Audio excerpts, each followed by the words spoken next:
your votes. All the way up to the grand finals, you have the most important role. Dahil kayo mismo guys, ang huhusga kung sino ang karapat-dapat na tanghaling first ever X Factor Philippines grand winner na mag-uwi ng exclusive recording contract, cash, and prizes worth 4 million pesos. Kaya guys, dapat deserving ang pipiliin ninyo bilang first ever X Factor Philippines grand winner. At alam niyo ba, bukod sa ating contestants ay may 4 na taong hindi na nakakatulog, hindi na nakakamain dahil sa pressure. That's right, the pressure is on. The road gets tougher and tougher for them. Mga kapamilya, ladies and gentlemen, I give to you the X Factor judges.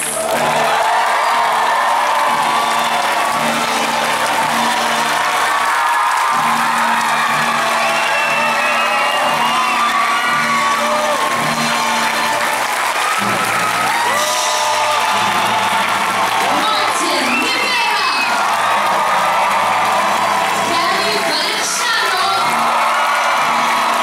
Charisse, and Miss Pilita Corrales. Ladies and gentlemen, our X Factor judges. Alright. Okay, guys, ang mga maglalaban-laban naman para sa inyong votes from 12, they are down to 9. Please join me in welcoming the X Factor finalists.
What is your advice to our other 3 judges after this experience? Gusto ko lang sabihin sa judges is, ayaw na susunod. But you know what? We've done all our mentoring, you know that. From Monday to today, our mentoring has been done.